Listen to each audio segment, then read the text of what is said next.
உலகத்தமிழ் உறவுகளுக்கு வணக்கம். வழமை போலவே மிக முக்கியமான ஒரு சமூக பிரச்சனை பற்றி இன்றைய நாளிலே நாங்கள் பார்க்க இருக்கின்றோம். வடக்கு கிழக்கில் இன்றைய நாளில் கிட்டத்தட்ட 90,000 விதவைகள் என்று அழைக்கப்படுகின்ற தனது கணவனை இழந்த, குறிப்பாக யுத்தத்தில் தனது கணவனை இழந்த பெண்கள் வாழ்ந்து வருவதாக ஒரு தகவல் கூறுகின்றது. இவர்களுடைய வாழ்க்கை தரம் எப்படி இருக்கிறது? இவர்கள் சந்திக்கின்ற சவால்கள் எப்படிப்பட்டவையாக இருக்கின்றன? இவர்களை இந்த இறுக்கத்தில் இருந்து மீட்பதற்கு புலம்பெயர்ந்த தமிழராகிய நாங்கள் என்ன செய்யலாம் என்பது பற்றி இன்றைய நாளில் நாங்கள் பார்க்க இருக்கின்றோம். இது பற்றி என்னுடன் கலந்துரையாடுவதற்கு திருமதி பரமேஸ்வரி சீவகன் அவர்கள் என்னுடன் இங்கு வருகை தந்திருக்கின்றார். தமிழ் புலம்பெயர்ந்த ஊடகப் பரப்பில் கடந்த 25 வருடங்களாக ஊடகப் பணியாற்றி வருகின்ற பரமேஸ்வரி சீவகன் அவர்கள் பற்றிய அறிமுகம் தேவையில்லை என்று நான் நினைக்கின்றேன். குறிப்பாக அங்கு நடக்கின்ற அவலங்கள் பற்றிய உண்மைகளை, வெளியே தெரியாத பல விடயங்களை சமூகத்திற்கு கொண்டு வந்து ஊடகத்தினூடாக வெளியே கூறுகின்ற ஒரு மிகப்பெரிய பொறுப்பை தன் வசம் எடுத்து செயற்படுத்தி வருகின்ற உங்களுக்கு எங்களுடைய ஊடக நிறுவனம் சார்பாக நன்றியை தெரிவித்துக் கொள்கின்றேன். முதலில் அதேபோன்று நாங்கள் நிகழ்ச்சிக்குள் நீங்கள் இன்முறை செய்த ஆவணப்படம் சம்பந்தமான பார்வையை செலுத்துவதற்கு முன்பதாக உங்களிடம் ஒரு கேள்வியை முன்வைக்க விரும்புகின்றேன். இப்படியான ஆவணப்படங்களை நீங்கள் சென்று சேகரிப்பதனூடாக எதனை சாதிக்க நினைக்கின்றீர்கள்? இதை சாதித்திருக்கின்றீர்கள்? அல்லது இந்த ஆவணப்படங்கள் தொடர்பாக ஏன் நேரத்தை விரயம் செய்து கொண்டிருக்கின்றீர்கள்? நல்லது ஒரு கேள்வி கேட்டிருக்கிறீங்க. இதில் இந்த ஆவணப்படம் செய்ய வேணும் என்று நினைக்கிறது அது நான் சார்ந்த இந்த குழு, மொத்த குழுன்றதில் இந்த குடும்பமும் அடங்கும். எல்லாரும் சேர்ந்து செய்கிற விஷயம்தான் இது. எல்லாருக்குமே அதில் நல்ல விருப்பம். அதாவது இந்த ஊடகத்துறையில் இருக்கிறதால அங்கே உள்ள பிரச்சனைகளை வெளிக்கொண்டு வர வேணும். சில விஷயங்கள் பேசப்படாமல் போயிருக்குது, அந்த விடயங்களை வெளியில் கொண்டு வரணும் என்ற ஒரு ஆர்வத்தில் தான் இந்த ஆவணப்படங்களை நாங்கள் செய்ய தொடங்கினோம். ஆனால் இதில் நிறைய சிக்கல்கள் இருக்குது. ஒன்று பாதுகாப்பு கெடுபிடி, மற்றது போக்குவரத்து. அந்த நேரம் நாங்கள் போகிற நேரங்களில் போக்குவரத்து சரியான கஷ்டம். ஒவ்வொரு இடங்களுக்கு போகிறதுக்கு சரியான பாதை இல்லை. இப்போ எல்லாம் வந்துட்டுது. ஆனால் 2010 நிறைய பிரச்சனைகள் இருந்தது. ஒரு இடத்துக்கு ஒரு கேமராவை கொண்டு போகிறதா இருந்தால் கூட பெரிய கஷ்டம். அந்தளவு பாதுகாப்பு கெடுபிடி. அப்படிப்பட்ட ஒரு சூழ்நிலையில் தான் நாங்கள் இந்த ஒளிபரப்பான நிகழ்ச்சியை நாங்கள் தயாரிச்சிருக்கிறோம். இந்த சிக்கல்களை எல்லாத்த விட அந்த அனுசரணை என்ற ஒரு சிக்கலும் எங்களுக்கு இருந்தது முன்னால். அப்போ ஒவ்வொரு இடங்களில் போயிட்டு நாங்கள் தடுக்கப்பட்டு நின்றுருக்கிறோம். ஆனால் எங்களுக்கு இதை இன்னும் நல்லா செய்யணுமன்ற ஒரு தூண்டுதலை கொடுத்துருக்கிறது ஐபிசி நிறுவனம். அது முதலாவதாக நான் உங்களுக்கு நன்றி சொல்ல வேணும். இப்படியான ஒரு தளத்தை எங்களுக்கு அமைச்சு கொடுத்தது ஐபிசி. அது மட்டும் இல்லை, முதலாவதாக நாங்கள் ஐபிசியில் ஒளிபரப்பின உயிரிழை அந்த ஆவணப்படத்தை பார்த்துட்டு அதுக்கு வந்த வரவேற்பு, அது அடுத்த விஷயத்தையும் தொடர்ந்து செய்யணும் என்ற ஒரு அந்த ஆவணப்படம் முள்ளந்தண்டு படம் பாதிக்கப்பட்டவங்களுக்காக செய்யப்பட்ட ஒரு ஆவணப்படம். அதில் மற்றவர்களோட பங்களிப்பு நிறைய இருந்தாலும் கூட ஐபிசி நிறுவனம் என்ன செய்தது என்று சொன்னால், ஐபிசி நிறுவனத்தின் தலைவர் திரு பாஸ்கரன் அவர் என்ன செய்தார்ன்றா, அவர் நேரடியாக அந்த முள்ளந்தண்டு வடம் பாதிக்கப்பட்டவங்களை நேரில் சந்தித்து அவங்களுக்கு என்னென்ன தேவை இருக்கிறதுன்ற அறிஞ்சு அதுக்குரிய செயற்பாடுகளை செய்ய தொடங்கிட்டார் உடனடியாக. இதில் முக்கியமான ஒரு விடயம் என்னென்னா, மாற்றுத்திறனாளிகளுக்கான விளையாட்டு போட்டி. அதை ஏற்பாடு செய்த ஐபிசி நிறுவனம், அவங்க தான் பிரதான அனுசரணையாளர்கள். அவங்க அங்கே நேரடியாக நான் அந்த விளையாட்டு போட்டியில் நானும் பங்கு பற்றினேன், கலந்து கொண்டேன். அதால் அங்கே உள்ள நேரடியாக அதை பார்க்கக்கூடியதாக இருந்தது. அந்த நேரத்தில் பாஸ்கரன் செய்த உதவிகள் என்னன்றதை அவங்களே எங்களுக்கு சொன்னவங்க. அப்படிப்பட்ட ஒரு விஷயத்தை எங்களோட ஆவணப்படம் ஏற்படுத்தி கொடுத்துருக்குது அவங்களுக்கு. அப்போ இன்னும் நிறைய பிரச்சனைகளை வெளியில் கொண்டு வரணுமன்றது. அது மட்டும் இல்லை, பாஸ்கரன் செய்த அந்த டிஷர்ட் கூட அவங்களுக்கு அந்த விளையாட்டு போட்டியில் போட்டுக்கொள்றதுக்கு கொடுக்குற டிஷர்ட்டை கூட அவங்க அது பெரிய விஷயமா இவ்வளவு சந்தோஷமாக அதை போட்டுக்கொண்டிருந்தாங்கன்னு நான் நேரில் பார்த்தேன். இதற்காக நாங்கள் தனியாகவே எனக்கு திரு பாஸ்கரன் அவருக்கு நான் நன்றி சொல்ல வேணும். அது மட்டுமல்ல, இதுவரைக்கும் நான் பாஸ்கரனை பார்த்ததும் இல்லை. அங்கே உள்ளவங்க எல்லாரும் அவரை பார்க்குறதுக்கு ஆர்வமாக இருக்கிறாங்க. முடிஞ்சால் அந்த மாற்றுத்திறனாளிகளை அவர் நேரடியாக எல்லாரையும் சந்தித்தால் இன்னும் நன்றாக இருக்குமென்றது என் அபிப்பிராயம். ஐபிசி தமிழ் ஊடகத்தை பொறுத்தவரையில் எங்களுக்கு இது ஒரு கடமை, சமுதாய கடமை. எங்களுடைய சமூகத்தின் அவலங்கள், அவர்கள் படுகின்ற வேதனைகளை இது ஒரு வகையில் வெளிக்கொண்டு வருவது எங்களுடைய கடமையாக இருக்கின்றது. நீங்கள் செய்து தருகின்ற ஆவணப்படங்கள் எங்களுக்கு அதை அந்த அந்த பணியை இலகுவாக்கிவிட்டிருக்கின்றது.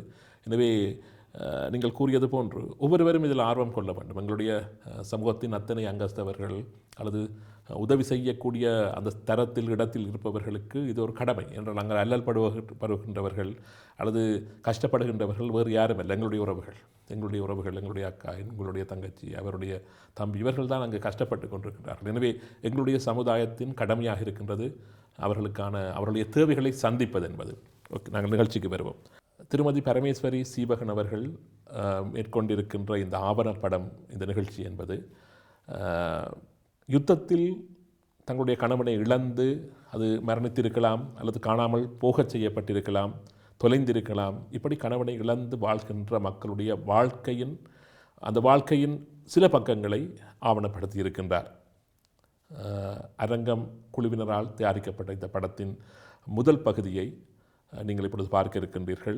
கிழக்கில் இருந்த மட்டக்களப்பில் இருந்து திருகோணமலை வழியாக வன்னிக்கு சென்று வன்னியில் இருந்து யாழ் குடா வரைக்கும் அவருடைய பயணம் மேற்கொண்டிருந்தது. இந்த பயணம் என்பது 2010ஆம் ஆண்டு யுத்தம் முடிவடைந்து அந்த இரத்தவாடிகள் வீசுவது நீங்காத அந்த நேரத்தில், காற்றில் இரத்தவாடிகள் எல்லாம் கலந்து வந்த அந்த காலகட்டத்தில் துணிந்து அந்த பயணத்தை மேற்கொண்டிருந்தீர்கள். உங்களுடைய பிள்ளைகளுடன் அங்கு சென்று நீங்கள் குடும்பமாக சென்று இந்த பணியை மேற்கொண்டிருந்தீர்கள். உலகம் அந்த பிரதேசங்கள் மீது தனது பார்வையை செலுத்த ஆரம்பிப்பதற்கு முன்பதாக துணிந்து அந்த களத்தில் நீங்கள் இறங்கியிருக்கின்றீர்கள். அப்படி சேகரிக்கப்பட்ட சில தகவல்கள், வெளியே தெரிந்தவைகள் இருக்கின்றன, தெரியாத பக்கங்கள் இருக்கின்றன.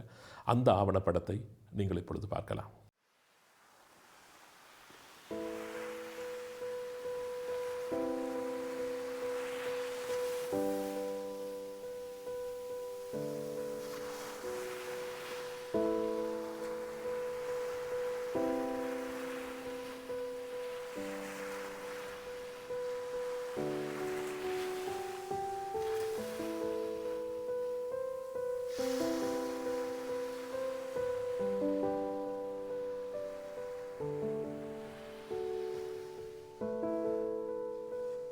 இலங்கையின் கிழக்கே மட்டக்களப்பு மாவட்டம்.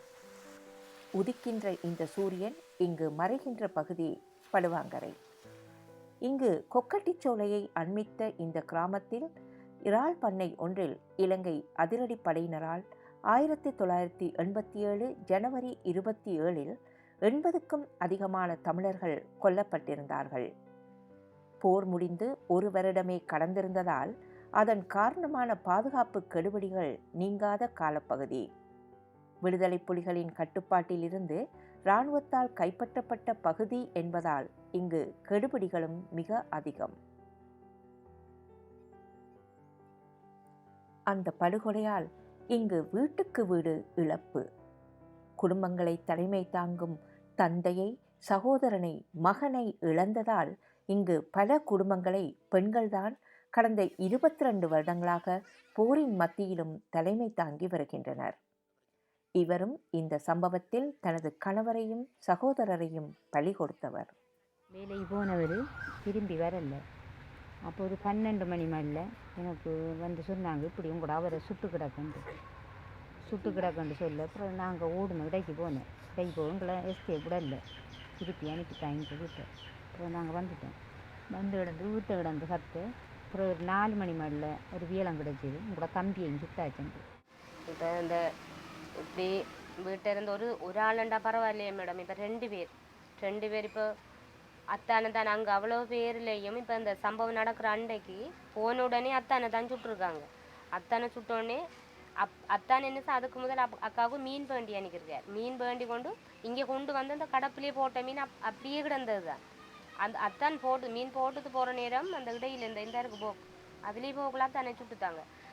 அந்த டைமில் இந்த எங்களால் என்ன செய்கிறேன்னு தெரியாமல் இப்படி இது பொய்யா இருக்குமோ இந்த சம்பவம், அத்தானை சுடலையோ, ஏனண்டா இப்போ தான் வந்து போனவர் அந்த அக்கா அந்த ஓடி திரிஞ்ச ஓட்டம் இந்த நினைக்கக்குள்ள இப்பையும் அந்த பிள்ளைகளையும் கக்கத்தில் தூக்கிட்டு மேடம், இந்த சின்னாலையும் தூக்கிட்டு அவள் பாட்டு தெரிஞ்ச பாடாண்டே அந்த நினைக்கிற நேரம் இப்போ இந்த மனம் இப்படி ஒரு சம்பவம் இனிமேல் ஒரு காலம் வரக்கூடாதுன்ற போல இருக்கு.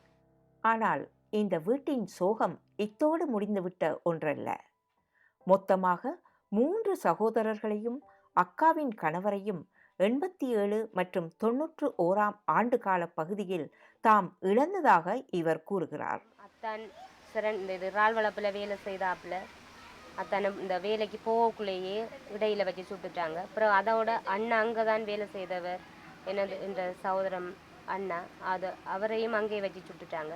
அப்புறம் இன்னும் வீட்டில் படுத்திருந்தங்கிட இன்னொரு அண்ணாவை கூட்டி கொண்டு வயலுக்குள்ளே சுட்டு போட்டிருந்தாங்க சவமாக. அதுக்கு பிறகு 91ஆம் ஆண்டு அடுத்த அண்ணாவை இந்த வீட்டிலேருந்து பிடிச்சு கொண்டு போய் ரவுண்டப் பண்ணி பிடிச்சு கொண்டு போய் விடுறமென்று சொல்லி இவ்வளோ காலம் விடலை. பிறகு கொஞ்ச நாளையால் அறிஞ்சோம் இப்படி சுட்டுட்டாங்கன்று.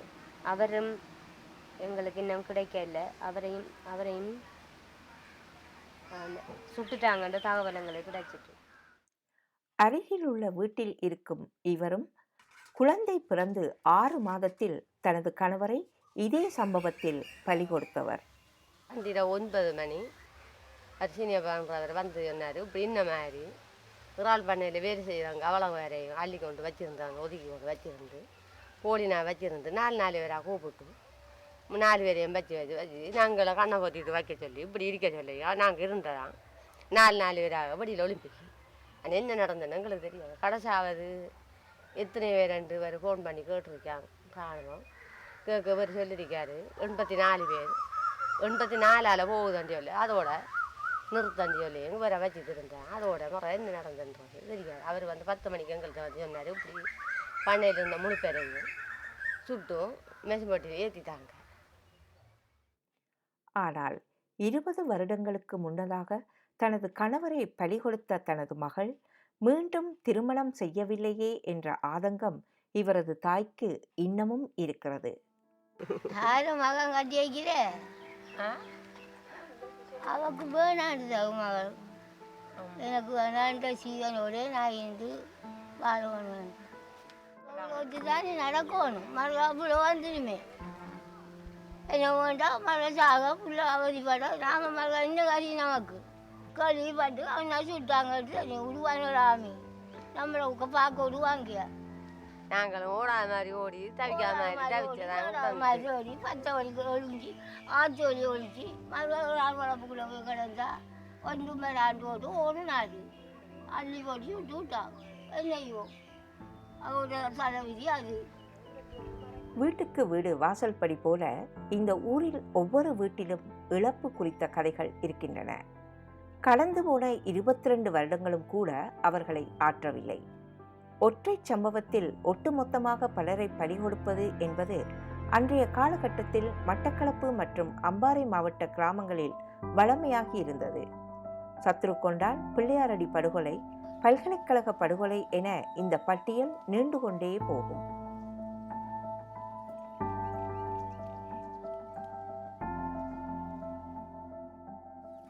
நித்தமனை துதித்து சுப்பையா நீ நிலத்தோர் கொண்டாடி 10 லட்சம் கோடி தமிழ் சுப்பையா பாடவரன்.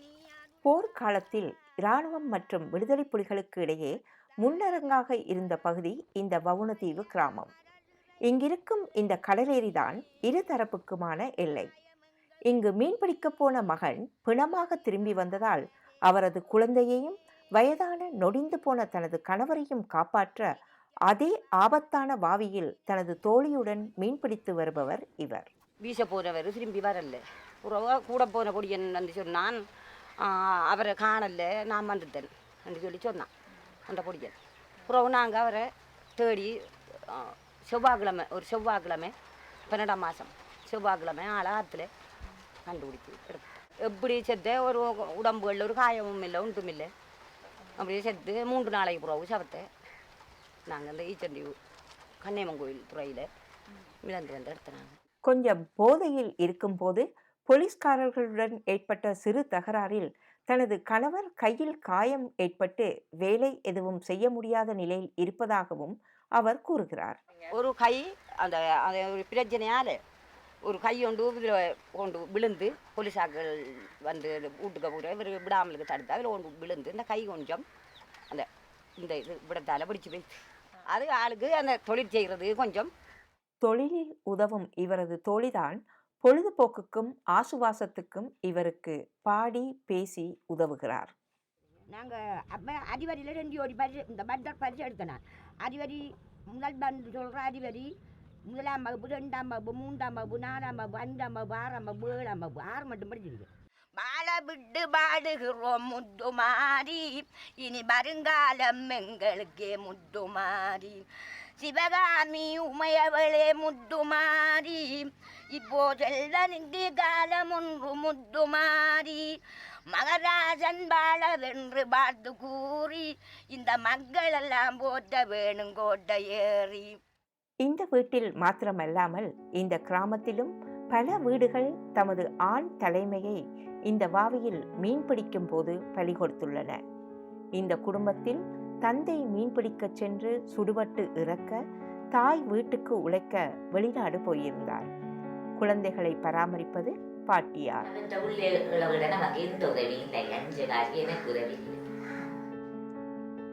இதுவும் அதே போன்ற இன்னும் ஒரு குடும்பம். இங்கு தந்தை முதலில் பலியாக, பின்னர் அவரது தொழிலான மீன்பிடிப்புக்காக தாய் செல்ல அவரும் சுடப்பட, இப்போது குழந்தைகளை பராமரிப்பது பாட்டி. இவர்களின் நிலை குறித்து இவர்களுக்கு உதவிய ஒரு அமைப்பான ருத்ரா மகளிர் அமைப்பைச் சேர்ந்த தயாலினி விளக்குகிறார். கூடுதலாக இங்கே யுத்தத்தால் பாதிக்கப்பட்ட விடோஸ்கள் தான் அதிகமாக இருக்கிறாங்க. அதில் ஒரு சிலர் விடோஸ் தான் இயற்கை மரணத்தால் பாதிக்கப்பட்டவங்க இருக்கிறாங்க. மற்ற எல்லா விடோஸும் வந்து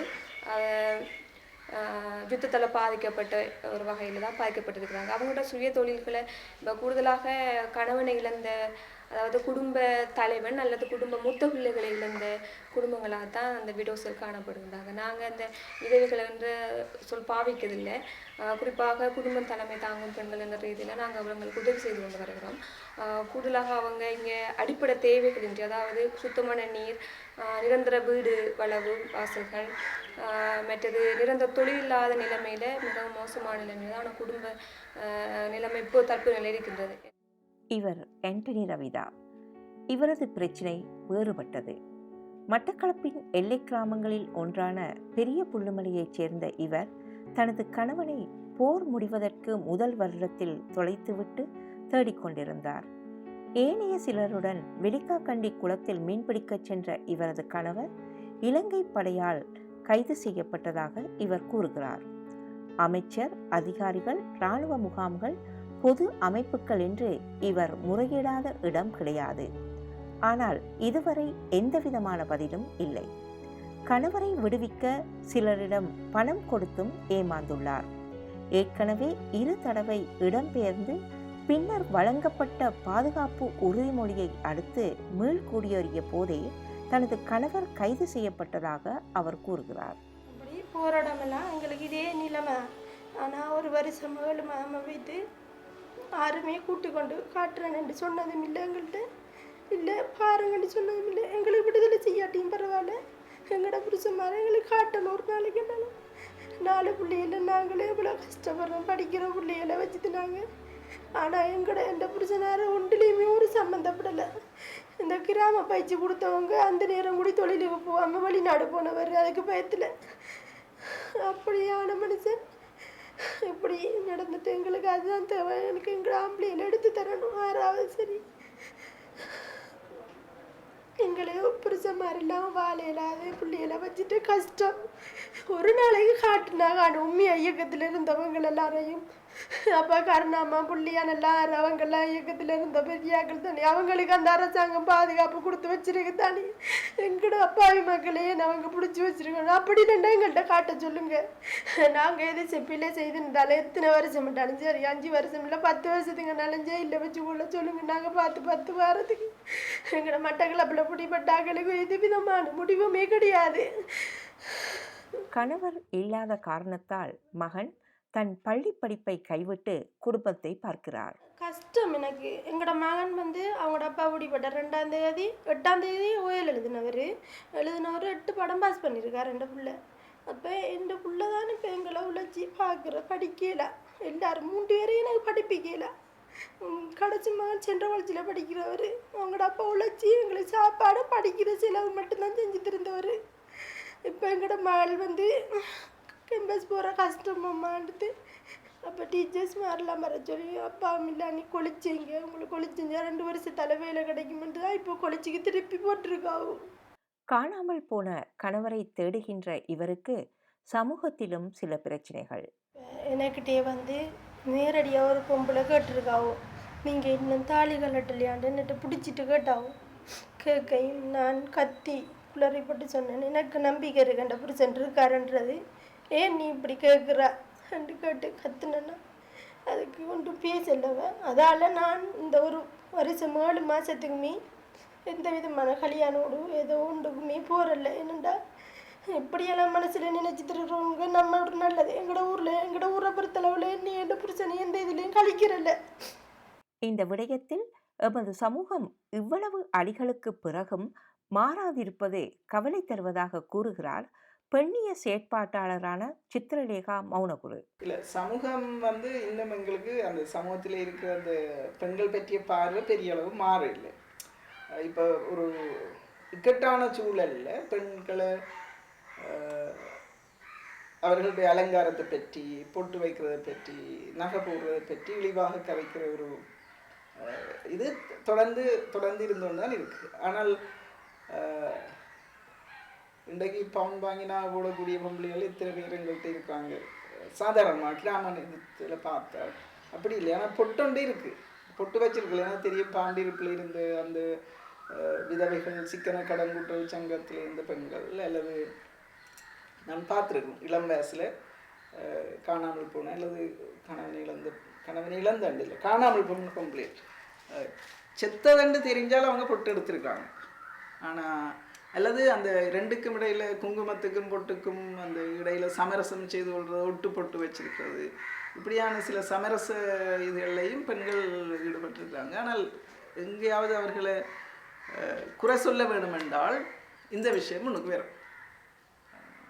எங்களோட சமூகத்தில் சொல்கிற மாரி ஆடி திரிகிறது அந்த சொல்லை பயன்படுத்துவார்கள். இது பல பெண்கள் பல்வேறு இடங்களில் அதை சொல்கிறாங்க. அதுக்கு மேலே கஷ்டமாக இருக்கிற விஷயத்தை இவர்கள் சொல்லுகிறார்கள். அதுபடியாக நான் நினைக்கிறேன் அந்த அந்த அந்த அம்சத்தை நாங்கள் கூட பார்க்கணும்னு நான் நினைக்கிறேன். இப்போ இவர்கள் எல்லாருமே ஒரு ஒரு கஷ்டமான ஒரு துன்புறுத்தலுக்கு அல்லது ஒரு ஒரு ஒரு கொடுமைக்கு இலக்காகி போனவர்கள் என்ற ஒரு விக்டிம் அப்ரோச் இல்லாமல், அதே சமயம் அவர்கள் அதிலிருந்து மீளுறதுக்கு என்ன வகையான வழிகளை கையாண்டி இருக்கிறார்கள் என்பதை நாங்கள் கவனத்தில் எடுக்கணும்னு நினைக்கிறேன். எமது அடுத்த பயணம் திருகோணமலை மாவட்டத்துக்கு. கிழக்கு மாகாணத்தின் கடற்கரையோரமான பயணம் மிகவும் சிரமமானதாக அப்போது இருந்தது.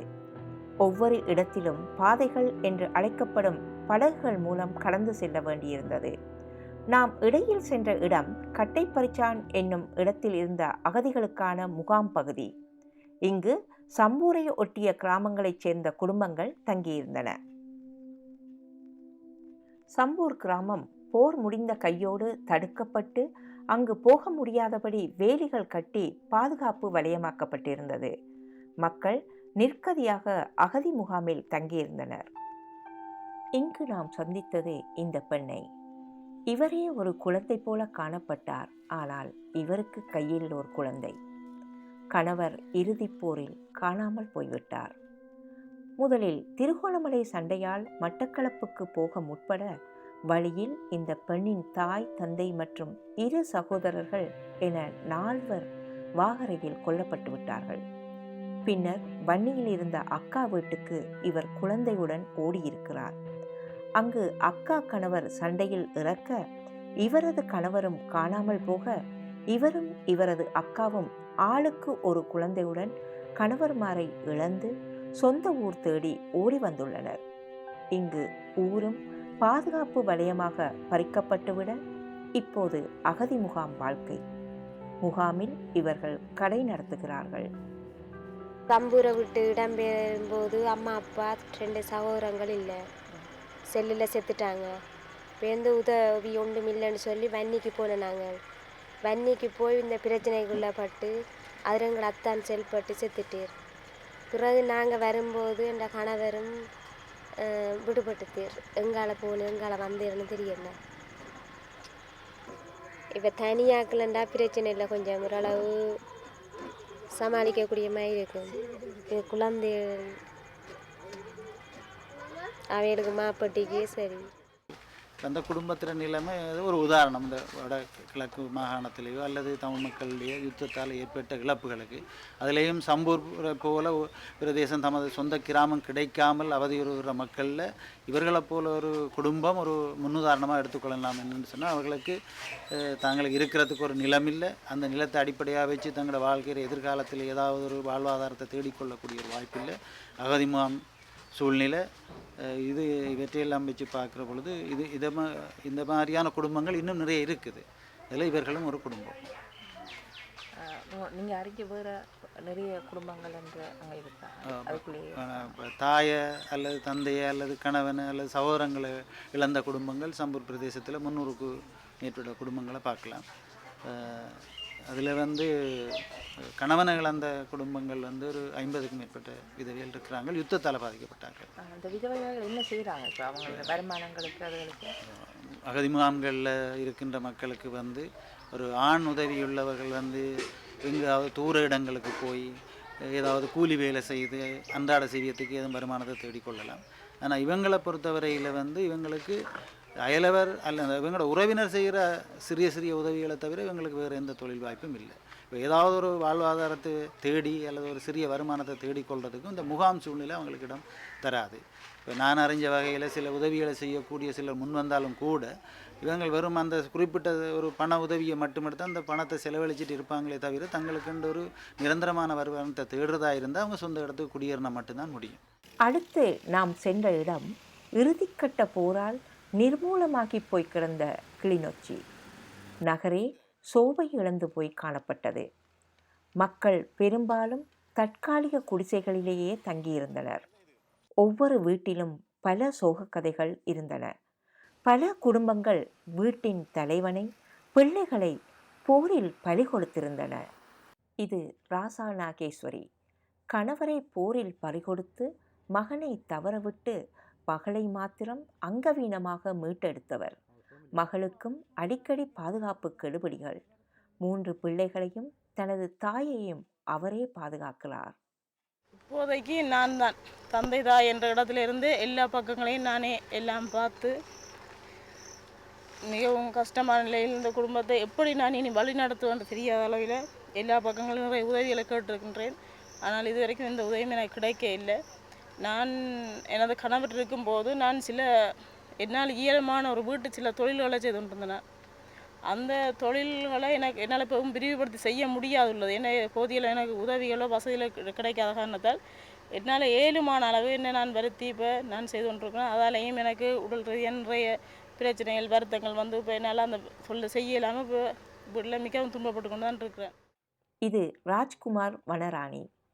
இவரும் தனது கணவரை போரில் பலிகொடுத்துவிட்டு 5 பிள்ளைகளுடன் வாழ்கிறார். வீட்டில் சுண்ணாம்பு போட்டு விற்கிறார்.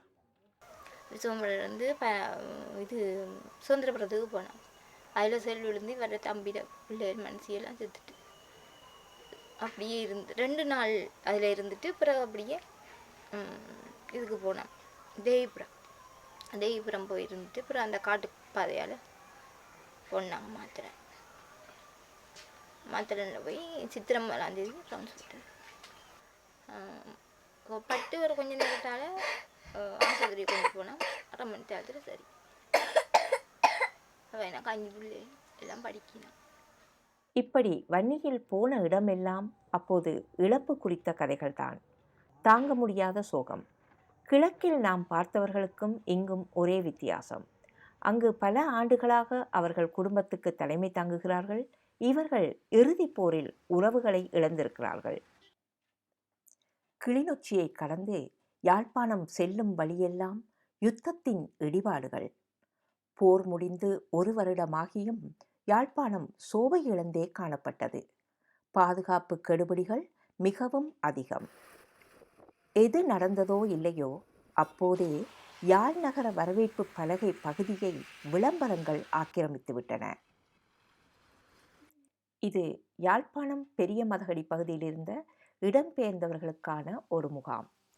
பாதுகாப்பு வலயங்களுக்காக ஆக்கிரமிக்கப்பட்ட பகுதிகளைச் சேர்ந்தவர்கள் பலர் இங்கு குடியிருந்தனர். இவர்களில் ஒருவர் மயிலிட்டியைச் சேர்ந்த சாலு. இவரது கணவர் கைது செய்யப்பட்டு தடுத்து வைக்கப்பட்டிருந்தார். பிடிச்சி ஓடி வரேன் வந்து தான் இருந்தது. அப்படியே நாங்கள் இங்கே முகாமில் வந்திருக்கீங்க வேலை ஆரம்பிச்சு புலியர் இயக்கத்தில் இருந்தவங்க வந்து அப்படியே சரணடை சொல்லி அறிவிச்சிருக்கேன். அப்படி அப்படியே 15 கொடுத்துட்டு ஏற்றிட்டு போயிட்டாங்க. இங்கே இருக்கிற பூந்தோட்டத்தில் புதுக்குழு வாவனியா நெல்லுக்குளம் அதுதான் இருக்குது. அங்கே போய் பார்த்தீங்களா? என்ன சொல்கிறாங்க? அவியலோட கதைக்கல நெய்வியலோட அவிய சொல்லிடுண்டா அதை பற்றி எனக்கு தெரியாதா இருக்கிறதா பற்றி என்ன சொல்லுங்க. ஆனால் நீங்கள் பார்த்துட்டு வாங்க, அடிக்கடி போய் பார்ப்பீங்க. போகிற வசதிகள் இல்லாத இப்போ போகல. வேறு இடம் மாற்றிட்டாங்க. போய் பூந்தோட்டத்தில் வச்சிருந்தேன் வேறு. இப்போ நெல்லுக்குளத்தில் கொண்டே வச்சிருக்கீங்க. அங்கே மாற்றினதுக்கு இன்னும் போகல. 4ஆம் மாதம் மாற்றினது. அடுத்தவர் தாரிணி. சூழ்நிலை நிர்பந்தத்தால் சிறு வயதிலேயே திருமணம் செய்தவர். இவருடைய கணவரும் கைதாகியிருந்தார். நான் சொன்னவே ஒரு 4 ஜகத்தில் இருந்தாலும் வந்து பாதிக்க சொல்லு. அப்போ நாங்கள் பயத்தில் வாங்கி நாங்கள் கூட்டி கொண்டு போனோம். அதாவது கூட்டி போய் பார்த்தீங்களா? பவனியால் வச்சுருந்தவே பூந்தோட்டம் போவாங்கள போய் பார்த்துனாங்க. இப்போ வெளிக்கந்தையில் இருக்கிறார். அதங்களோட மாமா போய் பார்த்துட்டு வந்தேன். யாழ்ப்பாணத்தில் பல இடங்களில் இதே மாதிரியான பிரச்சனையை காணக்கூடியதாக இருந்தது. எங்கும் போரை அடுத்து கைது செய்யப்பட்டவர்களை, காணாமல் போனவர்களை குடும்பத்தினர், உறவுகள் தேடிக்கொண்டிருந்தனர். ஊரெங்கும் அப்போது இதே பேச்சுத்தான். ஆனால் மறுபுறம் போர் முடிந்த பகுதியை சென்று பார்க்க தென்பகுதியிலிருந்து சாரி சாரியாக பயணிகள் வந்து போன வண்ணம் இருந்தனர். ஆனையிரவை கடந்து வந்தபோது மாலையாகிவிட்டது. சூரியனும் மறையத் தொடங்கிவிட்டான். அந்த மறையும் சூரியனைப் போல எங்கள் மனதிலும் ஒரு இனம் புரியாத கவலை படியத் தொடங்கியிருந்தது. மீண்டும் ஒரு விடியல் தோன்றுமா என்பதுதான் அந்த கவலைக்கான காரணம்.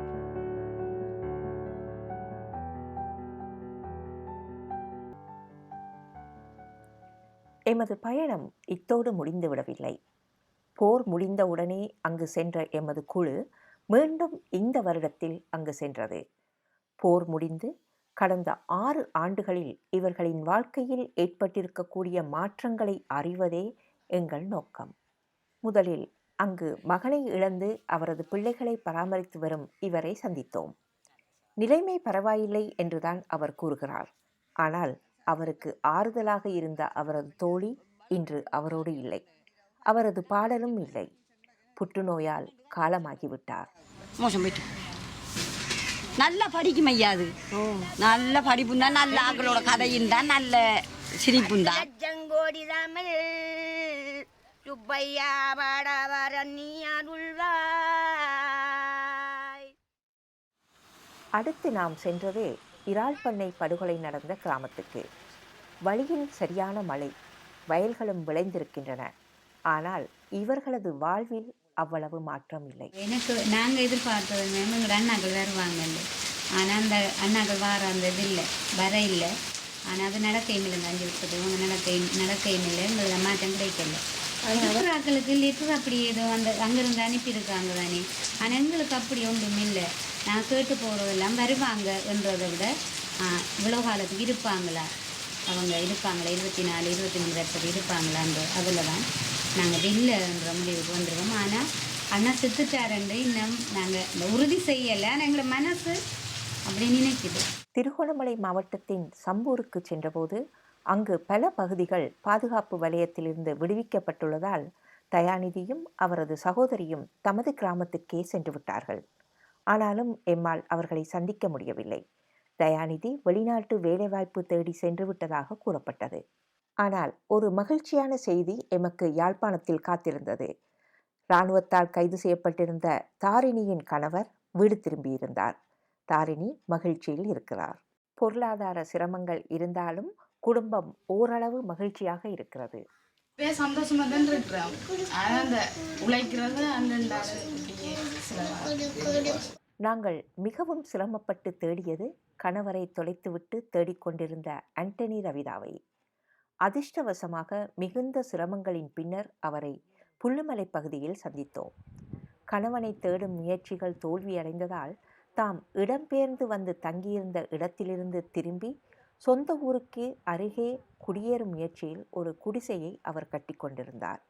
அது யானைகளின் அச்சுறுத்தல் உள்ள ஒரு காட்டுப்பகுதியைப் போல இருந்தது. பார்க்க மிகவும் கவலையாகவும் இருந்தது. அரசாங்கத்தால் அமைக்கப்பட்டிருந்த காணாமல் போனவர்களை தேடுவதற்கான அலுவலகம் மீது கடுமையான கோபத்தில் இருந்தார். அப்படி காரியாலயம் திறக்கிறதா இருந்தால் இன்னும் காணாமல் போகிற விஷயம் இருக்கா, நடக்க போதான்னு கேட்டுனாங்க. இப்போ இனி காரியாலயம் திறந்து அந்த காரியாலயத்துக்கு இனி அதுக்கு ஆட்கள் தெரிவு செய்து அதுக்கு இனி இது செய்து எங்களை இன்னொரு தரம் விசாரணைக்கு எடுத்து எனக்கு அதுக்கு ஒரு முடிவெடுத்து ஃபைல் எடுத்து நீ திறந்து அது எங்களுக்கு அது சாத்தியப்படுமான்றது எங்களுக்கு நிச்சயம் இல்லை. அப்படி அவங்க செய்கிறதா இருந்தால் எங்களோட ஃபைல்களை அவங்க புழுதி தட்டி தூசி தட்டி எடுக்கட்டும். நாங்கள் இனி போக மாட்டோம் விசாரணைக்கு. அரசாங்கத்துக்கு எங்களை விசாரித்து இந்த 8 வருஷத்துக்கு எடுத்துருக்காங்க தானே. இனி நாங்கள் போகிற முடிவு இல்லை எங்களுக்கு அவங்க இல்லைன்ற வார்த்தை சொல்லையும் மேலாது, மரண சர்டிஃபிகேட் தரையும் மேலாது. அவங்க ஏதாவது எங்களுக்கு சொல்லணும். அவங்க தான் பிடிச்சன்றதும் எங்களுக்கு கட்டாயம் தெரியும். போர் முடிந்து இத்தனை ஆண்டுகள் ஆன பின்னரும் அதன் வலிகளை அதிகமாக அனுபவிப்பவர்கள் இந்த கணவனை குடும்பத் தலைமையை இழந்த பெண்கள்தான். தற்போது புதிதாக வந்துள்ள அரசாங்கம் இவை குறித்து பல திட்டங்களை போட்டிருக்கிறார்கள் என்று கூறுகிறார். இலங்கை அரசாங்கத்துக்கு இது குறித்த பரிந்துரைகளை வழங்குவதற்கான குழு ஒன்றில் அங்கம் வகிக்கும் பேராசிரியர் தயா சோமசுந்தரம். இப்போ அது ஒரு முழுமையாக்கப்பட வேண்டி வரும்.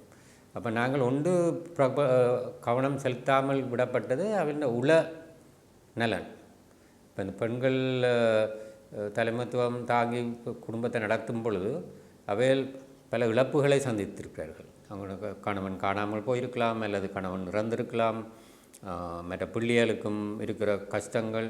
இப்போ அதன் தாக்கம் உளவியல் ரீதியாக பெரிய அளவில் இருக்குது. அப்போ அந்த உளவியல் தாக்கத்தையும் கவனிக்க வேண்டும். மற்றதிலும் செய்யப்பட வேண்டிய ஒரு விஷயம். ஆனாலும் அதே நேரத்தில் அவையில் உளவியல் ரீதியாக ஒரு நல்ல நிலையில் கொண்டு வந்தால் தான் அவர்கள் இதில் பயன்படுத்தக்கூடியதாக இருக்கும் மற்ற திட்டங்கள். அப்போ அது ஒன்று முக்கியமாக செய்யப்பட வேண்டும். அவைகளுக்கான உளவளத்துணை, மற்ற உள சமூக ஆதரவுன்னு சொல்லப்படுறத இப்போ அவையில் ஒரு வலு ஊட்டி தாங்களே திட்டங்களை செயற்படுத்தக்கூடிய நிலைக்கு கொண்டு வர வேண்டி இருக்குது.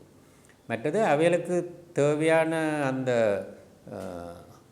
அவளுக்கு கொடுக்கப்படுற ஆதரவுகளும் பண வசதியிலையோ பயிற்சியிலோ அவைகளுக்கு தகுந்ததாக அவைகளுக்கு அது பயன் அளிக்கக்கூடிய விதத்தில் வகுக்கப்படணும். அப்போ அந்த முழு இதையும் வடிவாக ஒரு ஆழமாக அறிந்து அதை ஒரு அளவுக்கு ஆய்வு செய்து தான் நான் நினைக்கிறேன் இந்த திட்டங்கள் வகுக்கப்படணும்.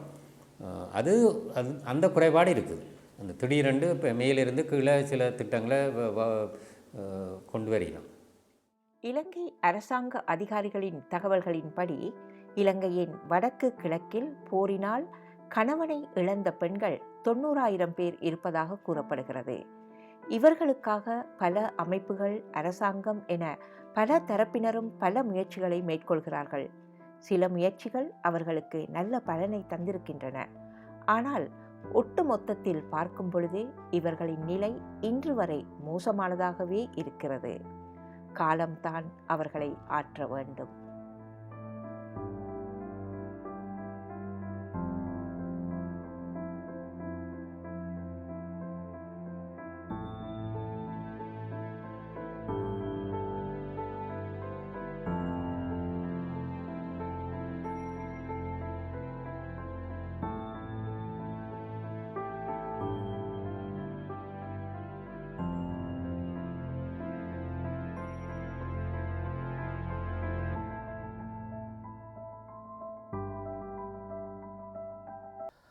நல்லது. சில மகிழ்ச்சிகள் அங்கே இருந்தாலும் சில நெஞ்சை உழுக்குகின்ற வருடுகின்ற விடயங்களும் அங்கே இருக்கத்தான் செய்கின்றன. நீங்கள் பார்த்த விடயங்கள் ஒரு நீண்ட பயணம், பல நாள் பயணம், நீங்கள் பட்ட கஷ்டங்களை அதில் நாங்கள் பார்த்திருக்கின்றோம். சில வருடங்கள் காத்திருந்து விட்டும் இன்னொரு பயணத்தை செய்திருக்கின்றீர்கள். இவை எல்லாவற்றையும், இந்த பயணங்கள் எல்லாவற்றிலும் நிறைய விடயங்களை சொல்லியிருக்கின்றீர்கள். ஆனால் சொல்லப்படாத விடயங்கள் என்று நிச்சயமாக அங்கே இருக்கத்தான் செய்யும். ஒரு ஆவணப்படத்தின் மற்ற பக்கங்கள், சொல்லப்படாத பக்கங்கள் எப்படிப்பட்டவை என்றும் இருக்கும். உங்களுக்கு கூட உங்களை மனதில் நீங்கள் ஏங்கிக் கொண்டிருப்பீர்கள், இதை சொல்லியிருக்கலாம் அல்லது சொல்ல முடியாது என்றெல்லாம் ஏங்கிய சந்தர்ப்பங்கள் நிறையவே இருக்கும். நீங்கள் இந்த சந்தர்ப்பத்தில் கூற வேண்டும், பதிவு செய்ய வேண்டும்.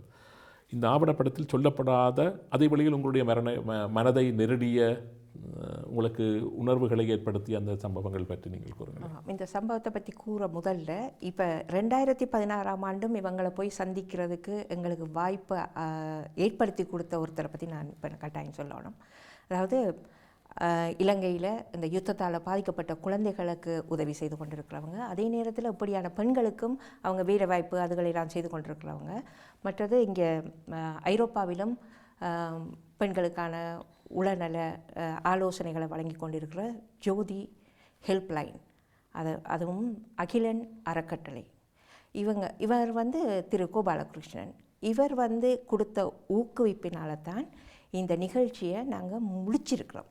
அதாவது பாதியில் இதுக்குரிய நிதி பிரச்சனைகள் காரணமாக இந்த ப்ரோக்ராமை நாங்கள் பாதியில் நிறுத்தி வச்சுருந்தோம். அதை முடிக்கக்கூடிய விஷயங்களை திரு கோபாலகிருஷ்ணன் எங்களுக்கு கொடுத்துருக்கிறார். அவருக்கு முதல்ல நன்றி சொல்லிக்கொள்கிறேன். அடுத்த என்னென்னடா, இவங்க பாதிக்கப்பட்டிருக்கிறாங்க எப்படின்னு சொல்லி ஒரு வார்த்தையில் சொல்லிடலாது. ஏனென்று சொன்னால், இந்த பெண்கள் தான் இடம்பெயர்ந்து வந்ததால், தங்களோட இடங்களை விட்டு வேறு இடங்களுக்கு போயிருந்ததால் ஏற்பட்ட பிரச்சனைகளையும் அவங்க தான் பார்க்குறாங்க. அதே நேரத்தில் வீட்டுக்கு தேவையான அவங்களோட நிதி பிரச்சனைகளையும் அவங்க தான் பார்க்குறாங்க. பொருளாதார பிரச்சனைகள் சகலத்தையும் அவங்க பார்க்குறாங்க. அதே நேரத்தில் அவங்களோட பிள்ளைகளை வளர்க்குற வேலையும் அவங்க பார்க்குறாங்க. இவை எல்லாத்தோடையும் சேர்ந்து அவங்க செய்கிற இன்னொரு வேலை என்னென்னா, காணாமல் போனால் அல்லது இறந்து போய் அவர்கள் இருக்கிறாரா இல்லையா என்ற தெரியாத நிலையில் அதுகளை தேடி போகிற வேலைகளும் இவங்களுக்கு தான் இருக்குது. இப்படி தேடி போகிற நேரங்களில் ஆட்களுக்கு காசு கொடுத்து ஏமாறுற விஷயங்களும் இவங்களை தான் தாக்கியிருக்குது. இவைகள் சரியாக இந்த ஆவணத்தில் நாங்கள் சொல்லப்படலை. ஆனால் இது நேரடியாக நான் பார்த்தபோது எனக்கு தெரிஞ்சது. இதையும் மீறி இன்னும் சில விஷயங்களும் இருக்குது. அதுவும் நாங்கள் அடுத்தடுத்து வர்ற ஆவணங்கள் படங்களில் நாங்கள் அதை சொல்ல போகிறோம். என்னென்னா, சில இடங்களில் இந்த பெண்கள் தங்களோட ஒரு எதிர்கால வாழ்க்கைக்காக மதம் மாறிய விஷயங்களும் நடந்திருக்குது.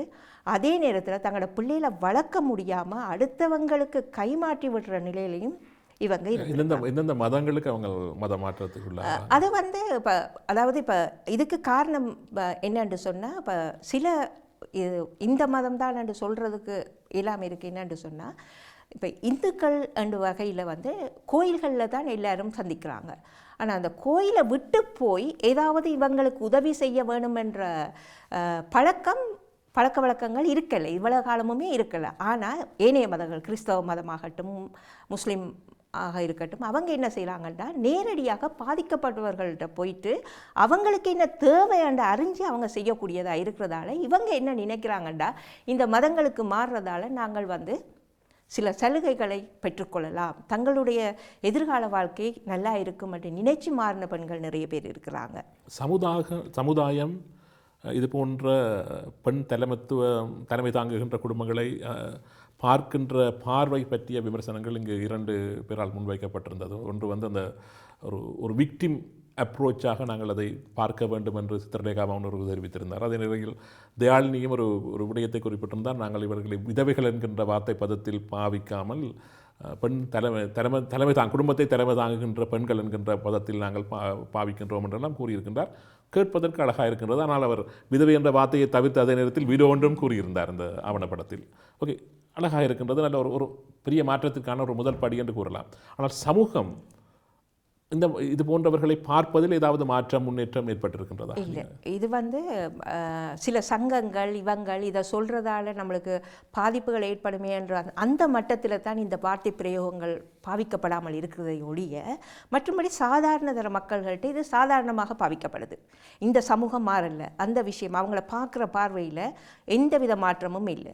இதை நான் நேரடியாக பார்க்குறேன். சில நல்ல படித்த ஒரு குழுக்கள்கிட்ட இருக்கிற விஷயந்தான் சமூகம் மட்டும் நம்ம எடுத்துக்கொள்ள இயலாது. இப்போது 1-2 பேர் அதை தவிர்த்து பேசி கொண்டு இருக்கலாமே ஒழிய சித்திரலேகா சொல்கிற மாதிரி அவங்கள பார்க்குற பார்வை வித்தியாசமாக தான் இருக்குது.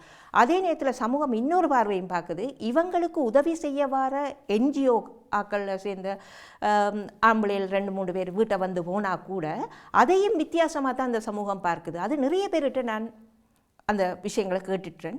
அது வந்து அடுத்தடுத்த நிகழ்ச்சிகளில் நாங்கள் தாரோம். அந்த மாதிரி விஷயங்கள் இவ்வளவு அவங்களாவே சொல்கிறாங்க, அவங்களோட வாயாலேயே சொல்கிறாங்க என்னென்ன பிரச்சனைகள் வந்துருக்கு. குழு இன்னும் இது போன்ற எப்படியான ஆவணப்படங்களை ஐபிசிக்கு நீங்கள் தர இருக்கின்றீர்கள்? எங்களுடன் இணைந்து எங்களுடைய நேர்கள் வெகு விரைவில் நாங்கள் தர இருக்கிறோம். என்னென்னா அதாவது வெகு விரைவில் நாங்கள் ஐபிசிக்காக தயாரித்த சில ஆவணப்படங்கள் இருக்கின்றன. சரியா? முடிஞ்சா எவ்வளோ நேரம் இருக்குது சார்? அப்போ இதை மட்டும் சொல்ல முடிச்சு வரேன்னா ஓகே.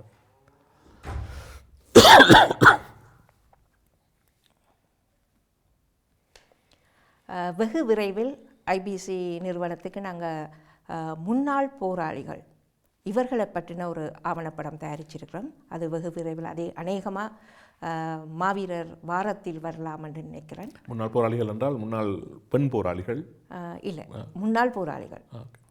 அதில் இருந்து விடுபட்டு வெளியில் வந்தவங்க என்ன மாதிரி பாதிக்கப்பட்டிருக்கிறாங்கன்ற விஷயம் இதுவரைக்கும் பெருசாக பேசப்படலைன்னு நினைக்கிறேன். அது சம்பந்தமான ஒரு ஆவணப்படம் வந்திருக்கு, சீக்கிரமாக வரப்போகுது. அடுத்தது எல்லை கிராமங்கள், நாம் இழந்து கொண்டிருக்கிற எல்லை கிராமங்களை பற்றின ஒரு ஆவணப்படம். எல்லை கிராமங்கள் எப்படி கபலீகரம் செய்யப்படுகின்றது. ஓகே, நாங்கள் நிகழ்ச்சியை முடிவுக்கு கொண்டு வர வேண்டிய நேரம் வந்திருக்கின்றது. நிச்சயமாக நாங்கள் இந்த விடயங்கள் பற்றி எங்களோட நேயர்களுடன் நேரடியாக கலந்துரையாட வேண்டிய ஒரு அவசியம் இருக்கின்றது. இது பற்றிய சமூக பிரச்சனைகள் எப்படி உருவாக்கப்பட வேண்டும், அதை நாங்கள் எப்படி இங்கிருந்து கொண்டு உருவாக்கலாம், அங்கு ஏற்படுத்தப்பட வேண்டிய மாற்றங்களுக்கான வித்தை இங்கிருந்தபடி எப்படி விதைக்கலாம், இது போன்ற நிறைய விடயங்கள் பேச வேண்டும். அதற்கு முன்பு மிக சுருக்கமாக புலம்பெயர்ந்த மக்கள் இது போன்ற எங்களுடைய உறவுகளுக்கு 90,000 பேர் இருக்கின்றார்கள் வடக்கு கிழக்கில். தமிழர்கள், கணவனை இழந்தவர்கள், கணவன் வருவாரா என்று காத்திருக்கின்றவர்கள், இனி வரமாட்டார் என்று தீர்மானித்த பின்பும் அடமுடியாமல் பொட்டு வைத்தபடி தங்களை பாதுகாத்து கொண்டு இது போன்ற ஏராளமானவர்கள் இருக்கின்றார்கள், 90,000 பேர். இவர்களுடைய தேவைகளை சந்திப்பதற்கு புலம்பெயர்ந்த மண்ணில் இருக்கின்றவர்கள் எப்படி உதவி எப்படி என்ன செய்யலாம்?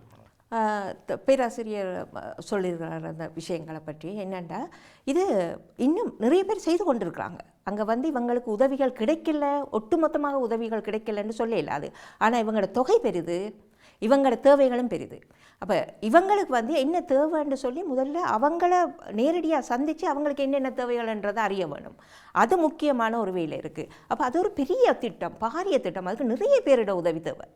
நாம் ஒருத்தர் 2 பேரோ ஒருத்தர் போயிட்டு இப்போ தக்கண்டு செய்கிற ஒரு வேலையில் ஏற்கனவே சொன்னது போல் உயிரிலை அமைப்புன்ற உதவி எப்படி மறுமணங்கள், அதாவது அங்குள்ளவர்களுக்கு வாழ்க்கை கொடுப்பது என்பது ஒரு தீர்வாக அமைய சந்தர்ப்பம் இருக்கின்றது. என்றால் பங்களாதேஷ் யுத்தங்கள் இது போன்ற இந்திய யுத்தங்கள் நடைபெற்று முடிந்த பின்பு அந்த யுத்தத்தின் போது கொல்லப்பட்ட படை வீரர்களுடைய மனைவிக்கு சாரையாக இளைஞர்கள் சென்று வாழ்க்கை கொடுத்த சம்பவங்களெல்லாம் நாங்கள் பார்த்துருக்கின்றோம். இது போன்ற ஒரு மாற்றத்தை வித்தியாசமாக கோணத்தில் சிந்திக்கக்கூடிய செயற்படுத்தக்கூடிய சந்தர்ப்பங்கள் இல்லை. இப்போ இது நாம் தாமதமாக சிந்திக்கிற மாதிரி தான் யோசிக்கிறேன் நான்டா. ஏனெண்டா இப்போ இந்த ரால் பண்ண வளர்ப்பில் இறந்தவங்களோட மனைவிமாருக்கெல்லாம் இப்போ அது கிட்டத்தட்ட 20 வருடங்களுக்கு முன்னால் நடந்த விஷயங்கள். அப்போ அவங்க நிறைய தூரம் போயிட்டாங்க, அவங்களோட பிள்ளையில் வளர்ப்பு அதுகளுக்கு போயிட்டாங்க. இப்போ கடைசி போகிறேன்னு சொன்னால் கூட ஒரு 6 வருஷம் இப்போ கடந்துட்டுது, 6-7 வருஷம் அதுலேயும் போயிட்டுது. அப்போ நம்ம கொஞ்சம் தாமதமாக தான் அந்த மறுமணத்தை பற்றி யோசிக்கிறோம். ஆனால் அங்கங்கே ஒவ்வொன்று நடந்திருக்கலாம். ஆனால் ஒட்டுமொத்தமாக நிறைய இந்த மாதிரி ஒரு மறுமலர்ச்சி நடந்ததுன்னு சொல்ல வாய்ப்பில்லை. நான் அதால் தான் எங்களுக்கு அந்த ஆவணப்படத்துலேயும் எங்களுக்கு ஒரு முடிவு சொல்ல முடியாமல் இருந்தது. இதை ஒவ்வொருத்தரும் தனிப்பட்ட ரீதியில் அவங்களுடைய தேவைகளை அறியணும். நன்றி. மிக நெருக்கடிகளுக்கு மத்தியில் துணிகரமாக சென்று ஒரு ஊடகப் பணியை ஊடக சாதனையை நிகழ்த்திவிட்டு வந்திருக்கின்றீர்கள். தொடர்ந்து இது போன்ற நிறைய ஆவணப்படங்களை நீங்கள் அங்கே சென்று கொண்டு வர வேண்டும். தொடப்படாத நிறைய பக்கங்கள் தொடப்பட வேண்டும். சொல்லப்படாத நிறைய உண்மைகள் சொல்லப்பட வேண்டும். இதற்கு ஐபிசி தமிழ் உங்களுக்கு வணங்கி நிற்கின்றது. நன்றி. நல்லது நேர்களே, மற்றொரு நிகழ்ச்சியில் சந்திப்போம்.